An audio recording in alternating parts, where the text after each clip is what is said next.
If you want to get your account grinded all the way to the max level, or if you want players, you want coins, you want training, you know where to go, man. MutReserve.com. Use my code CK for 15% off your order, and I promise you'll be rich one day. Welcome back, you guys. Your boy CK. Today we're going to be putting the 10 best running backs on the 10 worst teams, and we're going by the Madden ratings because I know I'm going to continue the series throughout the season. And some of the teams at the bottom of the ratings might be like undefeated early on, so just know that's how we're doing it. Either way, tell me how the Panthers lost McCaffrey, but they still have an elite running back on the team. Football season is here, and I know you guys like easy money, and thanks to my bookie and their lock of the season, if either team scores in the NFL season opener, you win. A game has not ended 0-0 since World War II. So this is a surefire bet. Head over to mybookie.ag, select the lock of the season, and if any team scores between the Dallas Cowboys and the Tampa Bay Buccaneers, you win. The best bet is the one you can't lose. MyBookie is also playing host to several exclusive contests, including their $100,000 super contest, and it only costs $10 to enter.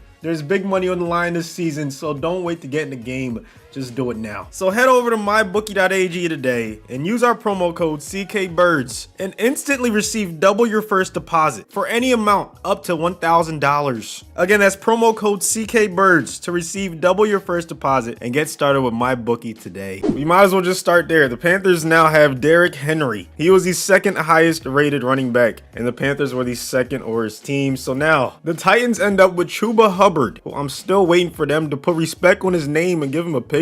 You already know the Jets were the lowest rated team in Madden, and now McCaffrey is leading the way in New York. From the Jets, they end up taking Tevin Coleman, who's not going to start because, of course, this guy. Now, the Lions were the third lowest rated team in Madden, so they end up getting 96 overall and Nick Chubb. So in exchange, DeAndre Swift is heading over to Cleveland to back up Kareem Hunt. Dalvin Cook, the fourth highest rated running back, is headed to the fourth lowest rated team, the Jacksonville Jaguars. So now that means James Robinson is headed to Minnesota. Alvin Kamara ends up on the Cincinnati Bengals. They lost Mixon. He is a top 10 running back, so he ended up switching teams. So now the Saints in return get Samaje Perine. The Eagles, as the sixth worst team in Madden, they end up getting Aaron Jones. But the Packers still have a solid starter, man. Booby is not bad at all. I'm interested to see how Saquon does on the Texans. You know Madden's gonna make Deshaun Watson the starter, so they might make some noise. And then the Giants get Lindsey, who has the highest carrying in the entire game. Josh Jacobs ends up in ATL. He's gonna help out that offense a lot. Meanwhile, Mike Davis is going to be the backup in Las Vegas behind Kenyon Drake. Zeke ends up on the Vikings, so he's going to start ahead of James Robinson, but they have a nice two-back tandem. And now Dallas ends up with Alexander Madison, who's going to back up Tony Pollard, the 10th best running back in the game. Joe Mixon ends up on the Giants, another nasty two-back tandem. And in return, Devontae Booker goes to back up Kamara in Cincinnati. End of the season stats. McCaffrey had 1,600 yards, 14 touchdowns on the ground to go along with 700 yards through the air, along with 4 receiving touchdowns. He's going to be in the MVP conversation. So will this guy. Matter of fact, give it to him right now. Just give him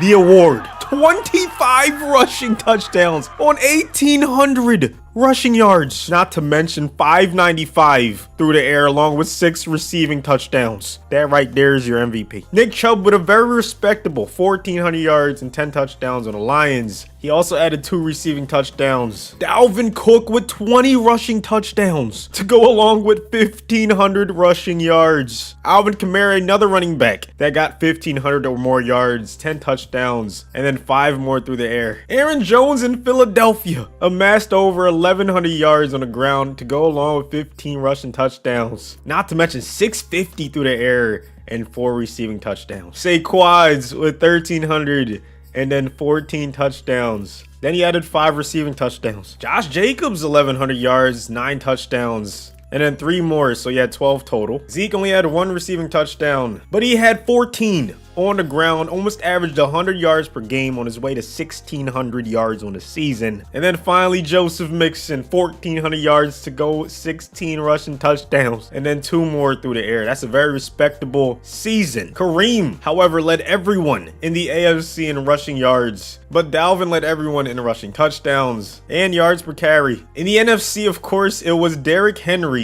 who led everyone in rushing yards and rushing touchdowns. Chubb had the best yards per carry, though. How did Derrick Henry not win MVP? We have to look at Mahomes' stats. 57 touchdowns. That's the most I've ever seen. That is ridiculous. 5 interceptions? You throw the ball that much and you only throw 5 interceptions? Okay, I understand now. That is absolutely insane. What a season. Alrighty, well, Henry ends up the number 2. Any other year, he probably would have went ahead and won it, but it is what it is. Cook takes home best running back in the AFC, and then Henry takes it home in the NFC. Now, how much did these running backs changing teams actually affect the standings? Let's find out. We had 4 AFC teams. Of those teams, the Bengals and Kamara make the playoffs. The Jaguars and Dalvin Cook make the playoffs, but that's it. The Jets go 8-9, even though they had CMC. And then the Texans with Saquads go 6-11. The NFC had 6 teams in this experiment. Let's see how they did. The Vikings with Zeke end up making it at 11-6. The Falcons with Josh Jacobs make it as well, same record, but that's it. The Eagles didn't make it with Aaron Jones. They went 7-10. The G-Men go 7-10 with Joe Mixon. The Lions with Nick Chubb go 5-12. And somehow Derrick Henry's insane season was not good enough to take the Panthers to the playoffs. All 4 of our teams are going to be in action, so let's go ahead and check out some of the matchups. I'm starting to think that Madden might be broken. For whatever reason,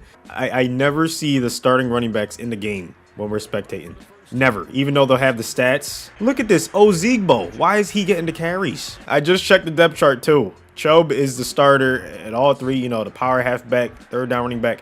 He's a starter. There's no reason why he shouldn't be playing. I understand 1 or 2 snaps for Ozigbo, but 3 in a row, this is unbelievable. Hey, he gets the touchdown. So maybe I just need to shut my mouth. Bro, where is Kamara? Why is he not in the game? You're down multiple possessions. This game is broken. I have concluded it's broken, okay? He's literally a starter in the depth chart. There's injuries are off, so I don't get it. It's literally just broken. 1st and 10, they're down 12. They need a touchdown badly. Burrow over the middle. There it is. 1 possession game. Here comes the onside kick. The Jaguars recover. And it looks like Dalvin Cook's team is moving on. Final stat line for Burrow. 4 touchdowns, no picks. Outplayed Lawrence, but Dalvin Cook, low-key outplayed Kamara just a little bit. He had a touchdown. ETN had 2 of them things, so the backup running backs putting in work too. This is what's going on. Why is everyone just exhausted? We're going to go back to Super Sim, but that's insane. That's why some of these players aren't playing. I have no idea why he's so tired, why all of them are so tired. It's like they went a little too overboard to try to compensate for, you know, the stamina being glitched for the first few weeks of Madden 22. Hopefully the next patch fixes it, because right now when you broadcast, everyone's tired. So all the starters, like Jacobs is not in the game, even though that's the guy you want to see. Jacobs' team ends up going home. Here are the quarterback stats in case you're curious. Dak threw 3 interceptions, but I guess the Falcons could not capitalize. Only 10 carries for a top 10 running back, man. 41 yards for Jacobs. All right, so we're at the start of the game for the Vikings, our last playoff team, and Zeke is in the game. So he is 100% healthy, and he starts off with a nice catch. I guess that's all it was. It was just the stamina thing. Now he's out the game after just 1 play, or maybe that was 2 plays because it said Kirk threw the ball twice. Either way, I think he should still be in the game. All right, well, Zeke, it's been about 3 or 4 plays, and Zeke is not back in the game. I'm telling you, they need to fix this. The stamina thing is just, it's bad right now. It's really, really bad. Zeke's team ends up losing by 3 to Kyler Murray and the Cardinals. He ends up with 16 carries. I saw about 0 of them, but apparently he got the ball a lot. Had 64 yards. Hey, you know what? We get 1 drive with these guys. We're going to have to take it into our own hands instead of complaining. That's what we're going to do. We get 1 drive, and they're touching the ball almost every play. By they, I mean, well, the only running back still remaining in this video, and that's Dalvin Cook. So let's see what he can do. 2nd and 8 wide open. Dalvin lowering that shoulder, but he's getting lit up. After 1 big hit, we can't even go to him. You know, I'm still going to him. They don't let me. I clicked player. It did not let me. Wow. All right, we're going to have to turn off stamina. Maybe that's what we have to do in future experiments, if that's even a thing. I don't know if that's even a thing, but yeah, we're going to have to do that. I mean, look at this. Everyone is exhausted. It's broken. Madden is broken right now. There's nothing we can do about it. So in that case, shouldn't the backups be tired too? Like, how come the backups can play, but like Dalvin can't play after after only a few plays, you know? Like, shouldn't Ozigbo be tired too? Shouldn't everybody? Dalvin gonna get the carry on the power, and he's gonna dive in for the touchdown. We did our job. And Cook's team's moving on to the AFC Championship. They beat the Browns 38-27. Baker had a good game, but it was not enough. Dalvin went all 4 touchdowns. Unfortunately, their run ended in the AFC Championship game. They lost 35-14 against the Kansas City Chiefs. Mahomes went all 4 touchdowns, no picks. Cook got 14 carries, 63 yards, just was not enough. But he is the one running back out of our top 10 whose team made it the farthest in this experiment. So there you go. That's what happens. If you put the 10 best running backs on the 10 worst teams, destroy the like button. If you cannot wait for the wide receivers, hopefully by then they've patched the stamina thing and all our wide receivers can get plenty of playing time in the games we choose to watch. Thank you guys for watching this video all the way to the end. If you're not already following all the socials, go ahead and do so. I'm planning a giveaway very soon. Okay, I want to get my hands on a PS5 to give to you guys. Anyways, I'll see you on the next one.